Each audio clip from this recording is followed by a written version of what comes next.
Hey mga people, it's your favorite P, Miss P, and for today's video, eto na.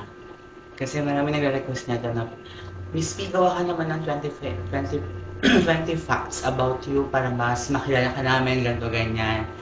So, sorry guys, kung ngayon na ulit ako nakapag-video kasi sobrang dami eksena namin sa SK, sa private matters, gano'n.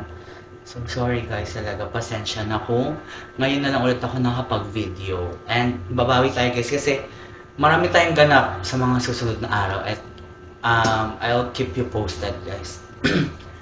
So, let's start our video. So, ayan, para hindi naman very bland yung bland.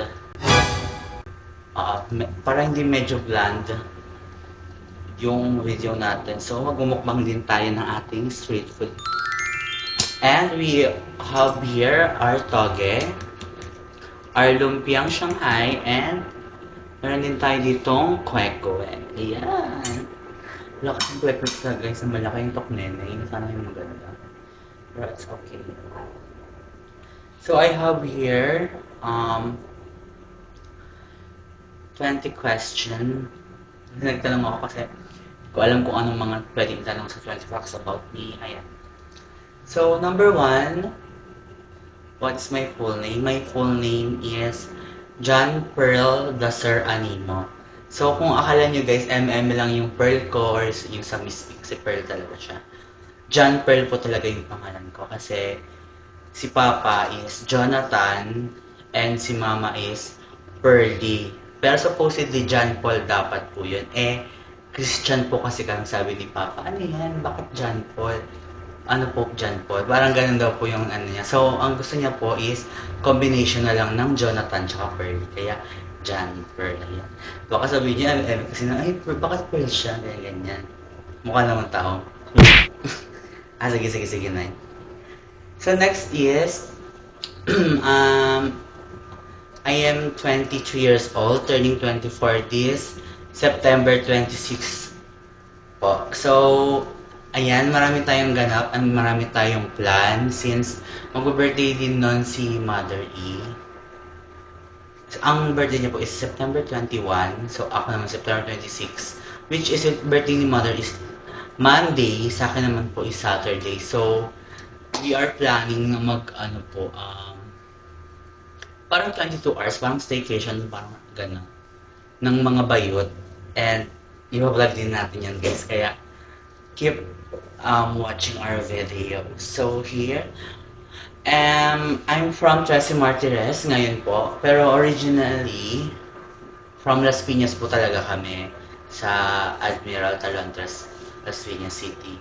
Pero unfortunately, yung bahay po namin doon is nasunog kasi nasunugan po kami year 2016. So almost 10 years na rin pala ako dito sa Cavite. Sobrang hirap guys ng masunugan ng bahay. Sabi nga nila, di ba, mas okay nang manakawan ka kaysa masunugan ka. Kasi kapag nanakawan ka, may specific lang na gamit na mawawala sa iyo. Pero kapag nasunugan ka, guys, lahat, as in from the scratch, balik kayo nun. Pero sa awa ng Diyos, that time is, abroad pa si Papa. So, nakabangon agad kami. Pero yun nga, kung napapanood yun dati yung mga live ko, ganun guys. Yun talaga yung pinaka-devastating na year for me, 2016. So, I am currently an SK Kagawad. So, hindi na po ako nakapag-aral ng college. Pero, graduate naman po ako ng senior high school. Nag-high school po ako, junior high school ako sa Eugenio Cabezas National High School dito sa Trece Martires. And I graduated there po as a valedictorian. And nung senior high school naman po, dito naman po ako sa Gateway Integrated School and I graduated there as a salutatorian po. Kung marami po nagsasabi din talaga sa akin na nasayang naman, ba't hindi ka nakapag-aral, hindi ka nakapag-tuloy, ganun. May mga certain po kasi na gaya po ng sinabi ko kanina na nung yung 2016 is yung pinaka-devastating talaga na year sa akin kasi that time po nasunugan kami. Plus, basta mga May, May 2016 nasunugan po kami. Tapos, pagka October 2016 naman po, dun po nangyari yung nabulag si Papa. So, siya po kasi yung breadwinner namin. So, nung time na yon nung nabulag siya, hindi na po siya nakabalik ng Saudi. So, kailangan ko na pong mag-stop for the meantime. Kasi, nung time na nabulag po si Papa, ang nagpaaral po sa akin is yung side nila Papa, sila Lolo, ganun po. Tapos, sobrang hirap po kasi wala kami means nun. Tsaka, pandemic din noon. Nung grade 12 ako, graduate ako ng ano lang, online lang. So, pandemic po siya, ang hirap. Kasi di ba parang may isang tao lang yung pwedeng lumabas, ganun. Kasi naka-quarantine, so hindi ako makaano. Tapos nagka-problema pa, supposedly, bala ko din sana mag-working student or kahit mag-work muna by that time. Kaso, sa religion kasi namin guys, sa Christian, hindi, parang ang paniniwala before, kapag nagpa-inject ka ng vaccine, yung para sa COVID is, parang ano daw siya, parang 666, parang ganun daw siya. So, ako noon, hindi ako pinayagan ng parents ko na magpa-inject kasi nga sa simbahan namin, bawal siya muna. Kasi di ba may mga entry pass nun guys, isa lang ang pwedeng gumamit. Ay, ayun, sobrang hirap. Kasi nag-stop ako, hindi ako makalabas, hindi ako makapagtrabaho. Tapos, pandemic, pag ganun, sobrang hirap. Pero thankfully, na-survive namin yon ng hindi ko rin alam kung paano ako na-survive, di ba? Sobrang bilis ng panahon, pero we're here na nakasurvive pa rin and thank you Lord sa pagsubaybay or paggabay sa amin. So ayun nga guys, hindi na po ako nakapag-aral. Pero I'm planning. Yung ano ko po talaga, may plan po talaga ako na ano. Kapag earning naman na po ako ngayon sa YouTube, pero hindi pa po ako pwedeng makakuha kasi since may parang pin pa atang kailang i-send, gano'n. So, iipunin ko po yun. And kapag nag-ano na po talaga ako, patuloy na po ako sa pagkita here sa YouTube, I'm planning na bumalik po sa school. Supposedly, ang kukunin ko po sana nung kung mag-aaral ako ng college is BSA or Bachelor of Science in Accountancy. Pero if hindi ko po talaga siya mapupush through, baka mag-ano po ako. Eduk na lang po, major in mathematics. Pero gusto ko rin guys mag-ano, psychology ganun. Pero malalaman natin yan. Ayun, gusto ko, fantasy din talaga namin yan nila Ma-Andrea, nila Ma-Aya na makapag-aral next year. Kaya, at sana Lord, kung plano mo to Lord, your will be done. Next is, what's your personality in 3 words? Siguro ako, bubbly, loyal, I think loyal ako, and overthinker. Kasi, I always overthink things, guys. Like, kunyari, parang may nag-something lang na, ay baka ganto ganyan siya. Yung parang iniisip mo na agad yung kakalabasan, pero in a negative way. So, parang ganun ako. Dahil na sa mga guys, may mga nakausap ako before. Ang base ko, grabe ako mag-overthink. Gusto ko talaga yung nag-update talaga from time to time. Parang ganun. Which is, feel ko yun yung pangit na traits ko. Pero, hindi naman ata masama mag-overthink. Huwag lang masyadong OA. So, next is, favorite food. My favorite food is spaghetti talaga. And chicken curry. Kahit ano guys, kahit anong luto yan. Like, kasi may mga spaghetti na matamis, maasim, ganun. Kahit ano, basta spaghetti. Gusto ko yan. Pero pag sinabi niyo naman like parang mga to go, like pupunta ng gantong lugar, ano talaga yung pinaka-orderin ko? Ang pinaka-in-order ko talaga guys, lalo na pag silogan is top silog. Kasi parang, yun yung ko guys, yung parang, pag masarap yung top silog nila, babalik at babalikan ko to. Parang ganun. Pero kapag hindi ko masyadong bet yung top silog nila, hindi na. Parang one and done, sabi nga ni Mother E. Next is, what are my hobbies? Hobbies, letter B. Hobbies, watching K-dramas, playing online games, tsaka kumanta, tsaka sumaya. Kahit hindi naman ganun ka-wow. Pero, yun. Pero dati guys, masingit ko lang. Dati talaga sumasali ako ng singing contest ng bata pa ako. Ewan ko kung mahanap ko yung picture guys, pero papakita ko sa inyo. Nanalo ako sa SM ng champion. Tapos nilaban ako sa regional sa Valenzuela. First place lang ako. Pero ngayon hindi ko alam. Baka siguro pag nagdadalaga ka talaga, hindi babago talaga yung boses mo. Ay, baka okay. Pero ganun yung nangyari sa akin guys. Parang hindi ko alam bakit nang wala. Kasi sa simbahan kasi namin may tinatawag na parang napalo. Parang ganun. Pero kung napalo ako ni Lord kasi hindi na ako nagsisimba. Kaya parang, ayan, tinanggal niya yung golden voice. Golden. Pero ngayon, mas nagpo-focus ako guys sa sayaw. Nagtuturo ako ng cheer dance, ng hip-hop, ng festival, ganun guys. Kaya yun yung minsan yung mga racket ko. Kaya, sorry guys kung minsan din hindi ako nakakapag-upload. Pero, comment down kung gusto nyong isama ko kayo sa journey ko sa mga ganun mga sayaw-sayaw. Isasama ko kayo guys kung bet nyo. Next is, favorite movie or series. Para sa akin, ang naging parang peak ko talaga na ngayon. Number 1 ko talaga ng movie ngayon is Obsession. Mahilig kasi ako guys sa horror movies. So, yung nung etong August 19, yung pinaka-premiere talaga ng Insidious na bago, yung Further Kennel. Nanood talaga ako guys. Tapos, ang rate ko sa kanya is 8/10 lang. Kasi parang sobrang taas na ng expectation ko or sobrang taas na ng ko sa movie. Kasi nga, dati ang work ko is, content moderator. So, ayun, makakita ko din ng mga gory videos. Talaga, as in live talaga yun guys. Totoo yun na. May mga blank porn kemeruch, may mga ganun talaga. So, sobrang lala talaga guys. So, ako ngayon sa mga parang, ganito lang.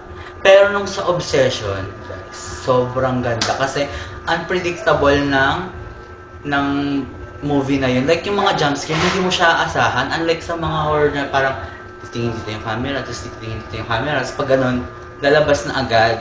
Kasi parang ganun, para sa akin, predictable yung ganun. Pero yung sa Obsession kasi, like, nagchichika-chika na biglang boogsh. May ganun na mangyayari. Ayun yung nagpa-wow sa akin. So, kahit ako guys, diba, comment down na kung nagustuhan nyo din yung Obsession na palabas. Maganda yun guys. Most reco ko yung movie na yun. Sa series naman siguro, nagagandahan ako sa Rich and Bitch. Kung alam nyo yun guys, K-drama siya. Na about siya sa school na parang more on hierarchy. Tapos, revenge siya. Parang The Glory siya guys. Panoorin nyo yun guys. Nandun kasi si Kim Yerim ng Red Velvet. So, paano ko na. So, ayan guys. Must watch. Favorite music, genre, or artist? Ang on repeat ko ngayon guys na kanta is yung Nang Iwan. Hindi ko alam. Kasi naniniwan. Hindi parang matagal na pala yung kanta na yun.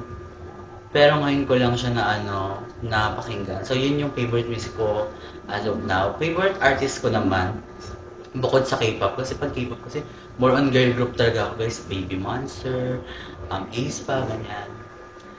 Sa naman, like parang mga soloist, ang pinaka-on pick ko din talaga si Ariana Grande. Yan guys. Simula Baby I era niya. Yun. Alam yan ni Ate Riza, kung nanonood ka Ate Riza, alam mo yan. Na si Ari talaga. Yan, sila Ari. Tapos, ayun. Next is, am I introvert or extrovert? So, the answer is, ambivert ako guys. Kasi, tahimik ako sa umpisa talaga. Sobrang tahimik ko guys. Pero once na super close na tayo, I just ko die. Ikaw na lang mapapagod sa akin sa kaingay-ingay ng bunganga ko. Like, kukulitin talaga kita pag nakita ko na parang nakamangot yung face mo. Tatanungin ka, tate, bakit nakamangot ka, te? Hindi dapat ganyan. Hindi siya nakaka-pretty. Bet niyo yan? Chika-chika kasi di ako kumakain. Kalimutan ko. Sorry, mukbang nga pala to guys. Kain na tayo. So, ayun, ambivert ako doon.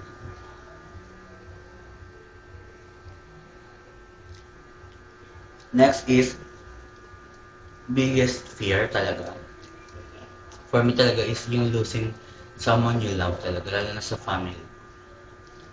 Yun yung kinakatakutan ko. Huwag naman muna sana, Lord, pero yun.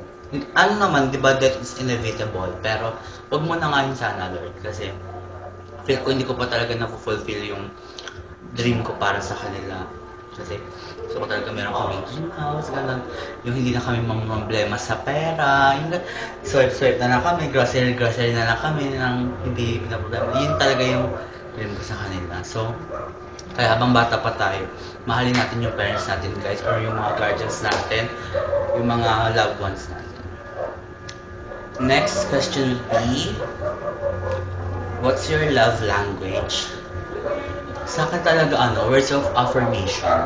Gusto ko talaga sinasabi na, ganyan, ang Friday May, Friday. Ang bango mo, yun sa akin, guys. Parang pinakagusto ko yung parang ang bango mo. Kasi feel ko beauty is subjective. Charet. Pero pag sinabi kasi na parang ang bango mo, parang doon ako na para sa akin is, okay lang na pangit ako basta mabango ako. Kaya nag-invest ako sa mga pabango, guys. At saka receiving gifts. Feel ko yun yung isa ko. Hindi ako more on physical touch. Good lang talaga. Pero wala pa akong naging boyfriend. So, yun, pero yun lang yung bench pa yun. Dream country to visit. For me, Japan and Korea. Kasi sa Japan, sobrang ganda doon. Sabi, yung kwento nga sa akin ni Ma'am si Joanna, sobrang ganda daw talaga, as in, super. Kaya, feel ko isasama ko doon ni Ma'am si Joanna kahit taga-tahol lang sa bahay nila. Charot. Pero yun, guys, sobrang ganda doon. Yung sakura, gusto ko makita, gusto ko mag-snow. Sa Korea naman, ang fantasy ko is makita yung mga K-pop idol na ina-idolize ko, gano'n. Pero, malay mo, di ba? Kasi dati, guys, ang dream ko talaga, di ba? Since dancer ako, sabi ko, kahit hindi ako maging K-pop idol, kahit maging backup dancer na lang ng K-pop idol na ini-stan ko. Kasi sobrang laking privilege na yun, guys, as in. Pero, malay mo, one of these days, makapag-travel na tayo, di ba? Pwede ba yung travel ka, tapos wala kang passport. Sige nga. Next question would be, what's something people don't know about you? Feel ko kasi alam nyo na lahat sa akin eh. Kasi feel ko, I'm an open book. So parang, kung ano talaga ako, guys, kung ano yung nakikita nyo sa akin, ganun po talaga ako. Kaya feel ko, wala na akong tinatago sa inyo. May tinatago pa ba? Wala naman na. Ayun yung bala. Feel ko medyo man-hater na ako ngayon. Yun, feel ko yun na yun. Parang, siguro, medyo onti lang yung mga ganun na gay. Parang, lalo na kapag guys, ayoko nang parang, kunyari, minsan nagsha-shot, tapos inaano yung isa kong friend, kunyari, nakikin, ay, ganito yan. Naiinis ako, like, kaya kitang sabihan ng ganito, ganyan. Lalo sa mga lalaki na. Kasi feeling nila minsan, yung iba, hindi ko generalize. Iba kasi feeling nila, kunyari, pag may inumas, may mga gay, tas mga lalaki, feel nila, bet agad sila, like, sobrang gwapo mo naman, parang ka namang si James Reid. Pero yun, guys, feel ko, yung hindi nyo alam sa akin, nakala nyo, ako, gay ako, tas bet na bet ko yung mga lalaki, hindi. Feel ko man-hater na ako, guys.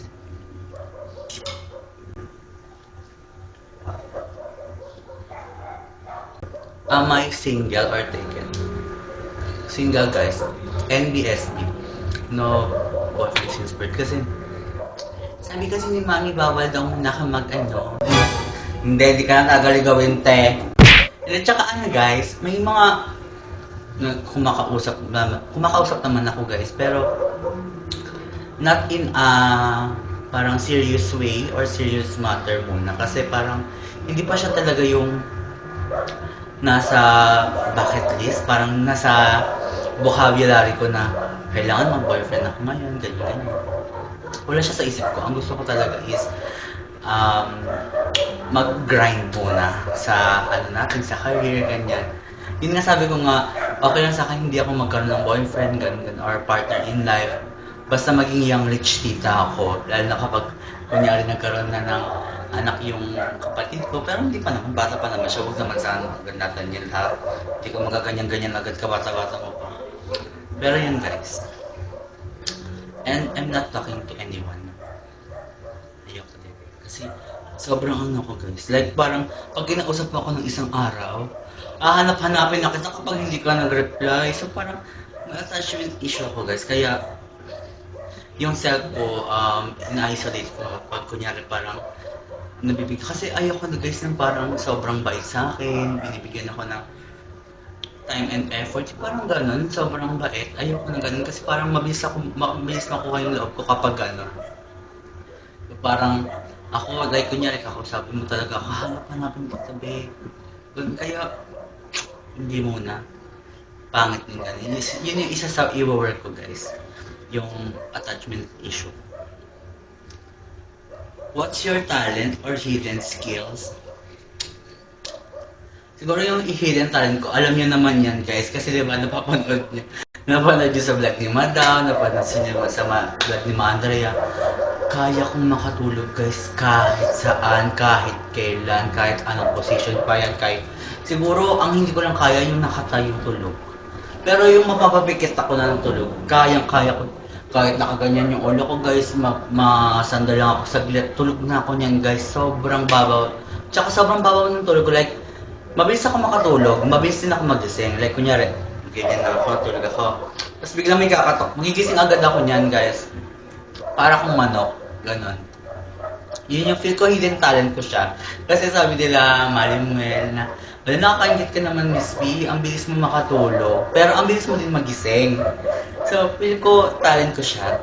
Tapos, mas okay sa akin yung maiksi lang yung tulog ko kaysa mas mahaba. Kasi kapag maiksi yung tulog ko, parang mas scary ko siya. Pero kung mahaba yung tulog ko, parang mas masakit yung ulo ko pag gising.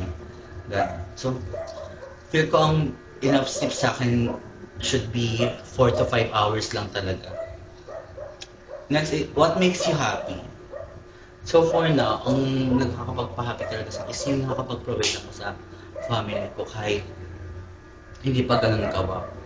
Kaya very thankful din ako sa mga momshi natin tsaka sa mga popshi natin dyan na nagsusupport talaga sa akin kasi kung wala sila, wala din talaga ako ma-provide. Kasi meron talagang isang momshi tsaka popshi na pasabog talaga guys na nagbigay ng ganitong amount for vlog daw, ganyan. So ayun, yun yung ginamit ko ng mga past few vlogs natin, yung mga luto-luto, ganyan. Kasi ako kasi guys, pag may nagbigay sa akin talaga, it's either half talaga, like kunyari, may nagbigay sa akin ng 2K, taga 1K talaga kami niyan. Ako, sa akin yung 1K is 1K sa family ko. So, sobrang thankful ako na kahit hindi pa talaga ganun ako na earning dito sa YouTube. Pero may mga momshi tsaka popshi na nagsa-support sa akin, nagbibigay ng pang ano natin, pang start natin, and thank you so much po, more blessings to kami po sa inyo. Lalo na rin kay Ma'am B, na nagbigay ng aking camera at nagpaluto siya. Wait yun guys ha, hindi kasi ako nakapagpaluto nung kay Mami Delpha, di ba nung birthday niya, di ba supposedly magluluto tayo for her birthday, pero hindi na kami nakapagluto nun guys kasi marami din palang kasama si Mama Delpha kasi akala ko siya lang magluluto nun pero marami pala siyang kasama nun. So hindi na po ako nakisabay. So gagawin natin siya ng another video. Lulutuan natin ng mga bading ng specialty ko na spaghetti. And for the last question, one thing on your bucket list, siguro ngayong year, ang bucket list ko is makapag out of town or kaya makapag out of the country. Gusto ko talaga yun. Isa siya sa mga dream ko. Or kahit makauwi lang ako sa province namin sa Davao. Supposedly guys, ang balak ko din na isa, like parang ang plan A kasi yung, eto nga yung mag-celebrate kami din ni Mother. Ang plan B ko is, nagsabi ako kay Mother na, Mother, parang gusto ko rin pala umuwi ng province, sabi ko kay Mother E. parang bet-bet din ni mother na, sige, sama ako dyan, Miss P, sa Surigao. Kasi malapit din po talaga siya sa Siargao, kasi sa Siargao is sa Surigao din. So sabi niya, gusto ko join Miss P, ganyan. Sabi ko, ask ko muna mother kung malakas yung internet doon para makapag-work ka pa rin doon kahit doon tayo. Tapos nung I was about to the ticket, sabi ko, na agad ako, nag-check na agad ako. Sobrang mahal pala ngayon guys, kasi nga, feel ko, dahil maulan, maraming mga na flight, ganon.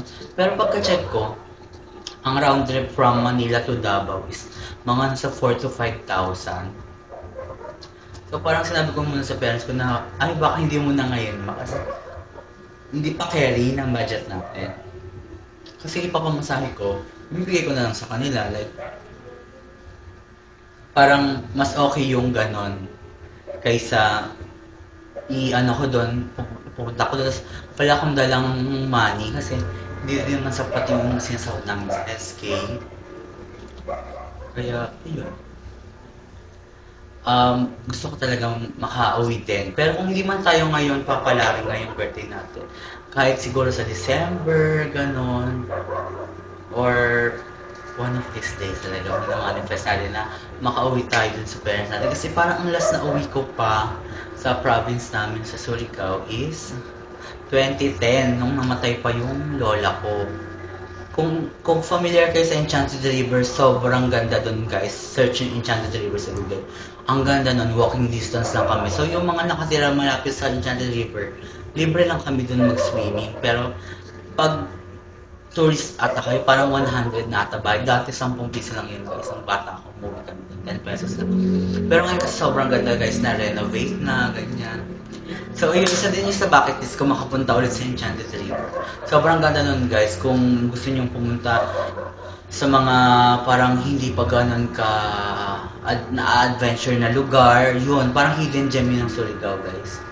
Yung Enchanted River. So, kung gusto nyo talaga pumunta doon, i-search nyo na. Sobrang ganda doon guys. Ito maglalabag ako ng picture dito. Diba? So, yun lang tayo for today guys. Sorry ulit guys kung hindi ako nakapag-vlog for almost a week na rin talaga. Kasi sobrang busy guys. May family matters sa... natin, kung friend ko kayo sa Facebook guys or nakikita nyo yung Facebook ko, makikita nyo doon na kasi ngayon, August is linggo ng kabataan. So, doon is magkakaroon kami ng mga seminars for HIV, magkakaroon kami ng jobs fair, tapos meron din kami mga paligan na ML tournament, Frisbee. So dito, nililinang natin yung mga bata at mas hinahasa natin yung galing ng kabataang Pinoy. Ayan. So thank you so much ulit mga people. And babawi talaga ako guys. Promise ko yun sa inyo, babawi ako sa mga susunod natin na vlogs. Comment down din kung gusto niyo rin ba isama ko kayo, like mag-a-day in the life ako as a SK Kagawad. Sasama ko kayo sa mga ganap namin. And kasama ko din si Malimel. Pero, yun, respect natin siya kasi hindi pa din ata siya ready. So, thank you for watching this video guys. I hope nakilala nyo na ako and sana subaybayan niyo po ako para mas makilala niyo rin po ako bilang si John Pearl Animo or Miss P. Thank you for watching this video. Bye!